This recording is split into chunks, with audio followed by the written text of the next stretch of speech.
Magandang araw mga pare-ko. Andito na naman yung ating panibagong tutorial tungkol sa ating 4-stroke cycle dahil nga may nagtanong or nag-comment sa ating channel.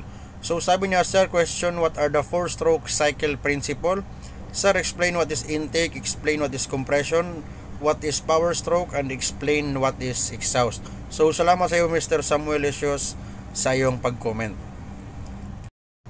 Dito sa question mo mga pare ko, syempre sasagutin natin yan in layman's term kung saan mas madali inyong maintindihan compare sa actual na bigay ng ating theoretical terms. Actually sa theoretical, ang sabi ng 4-stroke is to complete revolution of crankshaft to complete 1 power cycle. Yan yung ating pag-uusapan ngayon, yung sinasabi niyang to complete revolution ng crankshaft is equal to 1 power cycle, kung ito ba ay totoo pagdating sa mechanical terms, dahil ito nga ay theoretical terms ang ating sinusulat ngayon. Ayan na nga, 4-stroke to complete revolution of crankshaft is equal to 1 power cycle. Dahil sinasabi mga pare ko na to complete revolution of crankshaft is equal to 1 power cycle, ngayon papasok na tayo sa ating basic math kung saan sinasabi na ang 1 complete revolution is equal to 360 degrees. Since 2 revolution yung pinag-uusapan mga parekoy, ibig sabihin magpa-plus lang tayo ng dalawang 360. 0 to 360 na naman isang ikot ulit. Basically magto-total siya ng 720 degrees, ang equivalent ng 2 complete revolution of crankshaft. Yung revolution nito mga parekoy, pinag-uusapan natin yan, doon yan makikita sa ating flywheel. Dahil tapos na tayo mga pare-ko sa 2 complete revolution of crankshaft is equal to 1 power cycle. Ano nga ba yung 1 power cycle mga pare-ko? Sa madaling sabi, ang ibig niya sabihin, sa dalawang ikot ng kanyang crankshaft or 720 degrees, matatapos na niya yung tinatawag natin na 1 power cycle. Yung 1 power cycle naman is binubuo yan ng 4 na stroke. Ito na nga yung ating tinatawag na intake stroke, yung ating compression stroke, tsaka yung ating power stroke, at syempre yung panghuli, yung ating exhaust stroke. Yan yung tinatawag na 1 power cycle mga parikoy. Eto na nga mga parikoy yung example as single cylinder 4-stroke diesel engine.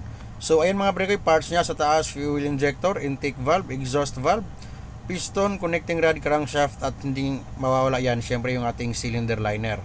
Sa kabila naman yung ating top dead center, pinakataas na akita ng ating piston, at sa baba naman bottom dead center, ang pinakamababa na pababagsakan ng ating piston.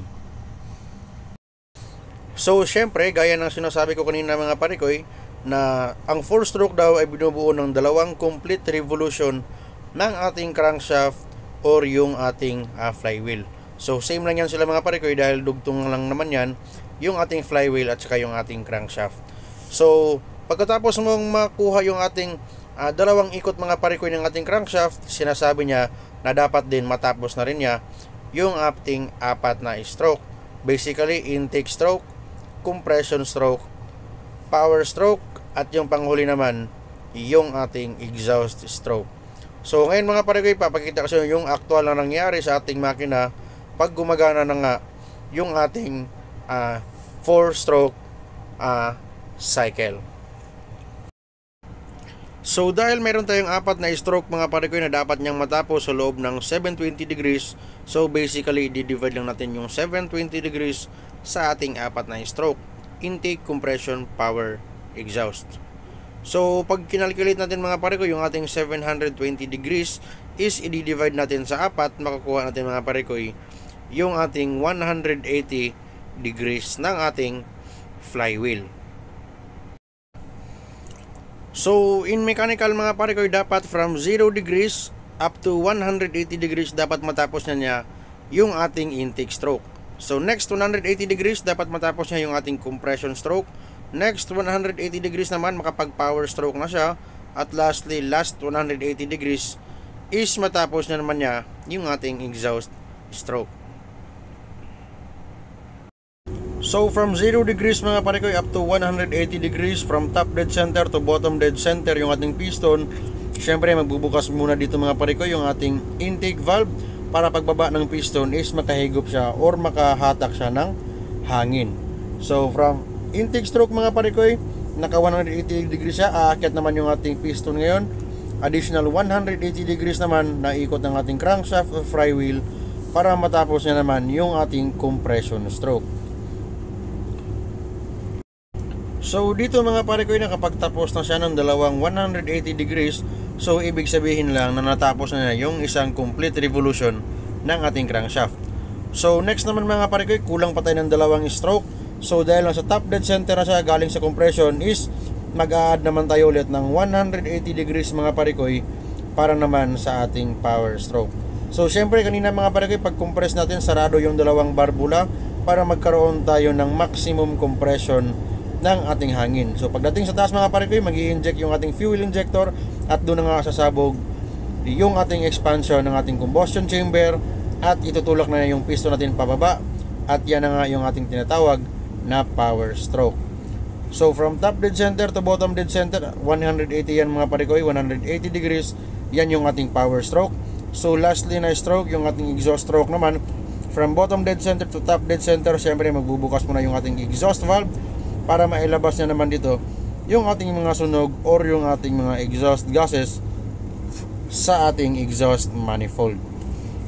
So yan ang mga parikoy, sa apat na stroke na yan, tig dalawang stroke, matatapos niya sa 360 degrees, isang stroke 180 degrees, pag dalawang stroke naman 360 degrees. Syempre pag apat na stroke is equal yan to 720 degrees, which is correct yung ating theoretical explanation mga parikoy pagdating sa actual ng ating mga makina. So 720 degrees divided 4, kalalabasan niya is 180 degrees na galaw ng ating crankshaft or yung ating flywheel. So dito naman, dahil naintindihan nyo na mga parikoy yung ating 4-stroke cycle, which is definition, 2 complete revolution of crankshaft is equal to 1 power cycle, kung saan yung 1 power cycle mga parikoy is binubuo siya ng intake, compression, power exhaust. So syempre may tips ako mga parikoy, yung ating intake valve, fuel injector at yung ating exhaust valve.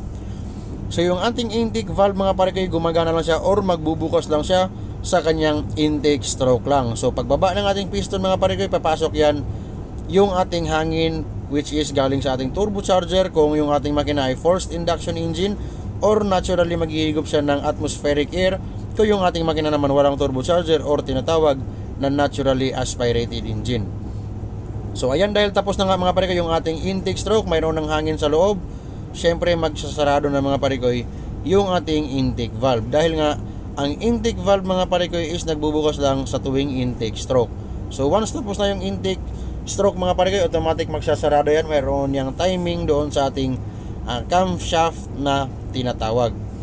So next naman mga parikoy, dahil sarado na nga yung ating intake valve, sarado yung exhaust valve, so wala nang mapupuntahan yung ating hangin mga parikoy pagdating ng ating compression stroke. So pagpasok naman mga parikoy sa ating compression stroke, aakyat naman yung ating piston from bottom dead center to top dead center. Dapat sarado nga yung dalawang intake valve at saka exhaust valve para ma-achieve natin mga parikoy yung ating maximum compression ng hangin. So once na umakyat na yung ating piston mga parikoy, dito i-compress na yung hangin. Sa theory naman mga parikoy, pag kinompress mo yung hangin is maliliit yung kanyang volume, at the same time tataas naman yung kanyang temperature. So pagdating mga parikoy sa top dead center ng compression stroke, magkakaroon na ng ating pagbuga ng ating fuel injector para mabuo na nga mga parikoy yung ating fire triangle at mabuo na yung ating tinatawag na combustion. Meron tayong air, meron tayong heat from compression ng ating hangin, at the same time magbibigay na tayo ng fuel mga parikoy para na nga mabuo na nga yung ating fire triangle, nabuo na yung ating expansion or yung ating combustion, at doon na nga papasok mga parikoy yung ating power stroke, which is mag-i-expand mga parikoy yung hangin sa loob dahil sumabog na nga siya, at doon na niya itutulak yung ating piston pababa, which is tinatawag naman natin na power stroke. So sa pagbaba naman ng piston sa power stroke mga parikoy, laging tandaan nakasarado yung ating intake valve at saka exhaust valve para makita natin yung kanyang maximum power. So lahat ng expansion mga parikoy ibibigay na sa pagtulak ng kanyang piston from top dead center to bottom dead center ng ating cylinder liner. So lastly mga parikoy, yung ating exhaust stroke. So bago pa tayo mag-exhaust stroke, From bottom dead center, magbubukas mga pare ko yung ating exhaust valve para pagtulak ng piston from bottom dead center to top dead center. Nakabukas na mismo yung ating exhaust valve para pag-akyat niya, kusa na lang niyang itutulak or ilalabas mga pare ko yung ating sunog na hangin or yung ating mga exhaust gases sa ating exhaust valve. So ang pagbukas din ng exhaust valve mga pare ko, meron din yung timing sa ating camshaft at kinukuha na natin yung tappet clearance sa taas ng ating valve stem at saka ng ating rocker arm. So yan lang mga pare ko, lagi niyong tandaan ang mga timing ng ating intake valve, fuel injector, exhaust valve at syempre yung timing ng ating 180 degrees sa bawat stroke para matapos natin yung ating 2 complete revolution of crankshaft, which is 720 degrees para matapos niya yung 4 na stroke or yung ating tinatawag na 1 power cycle: intake, compression, power, exhaust. So ganyan lang ka-basic mga pare ko yung ating 4-stroke explanation or yung ating tinatawag or tinatanong ng ating nag-comment na 4-stroke principle. So basic lang, 2 complete revolution of crankshaft is equal to 1 power cycle. So pare-parehas lang ang theory mga pare ko. Pag sinabing 4-stroke, mag 6 cylinder man yan. Pwede rin tinatawag natin na main engine natin na 6 cylinder. Pwede rin natin tawagin na ilang cylinder pa man yan. Example dyan, 8 cylinder, pwede rin. So pwede rin tayo dyan 10 cylinder, pwede rin tayong 12 cylinder, pwede rin V-type. At lagi lang tandaan, ang working principle ng 4-stroke is the same yan kahit anong mangyari ng iyong makina.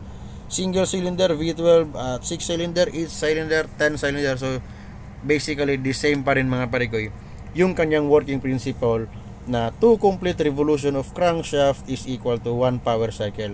So magbabago lang mga parikoy pag sumobra na, pag sample 6 cylinder na is madadagdagan lang or magbabago lang yung timing ng bawat firing order, ngunit the same pa rin yung kanyang principle as 4-stroke cycle. So sana naman nasagot ko ang katanungan mo mga parikoy at syempre magbigay na rin ng kaunting kaalaman doon sa mga tropa natin na nangangailangan din upang maintindihan na lang ng mabuti yung ating 4-stroke cycle. So hanggang dito na lang ako mga parikoy, naway marami kayong natutunan sa aking kaunting tutorial. At syempre huwag niyong kalimutang mag-comment sa ating comment section kung meron kayong dapat i-request or itanong pagdating sa ating 4-stroke cycle or 4-stroke principle. Maraming salamat sa inyo and as always, peace.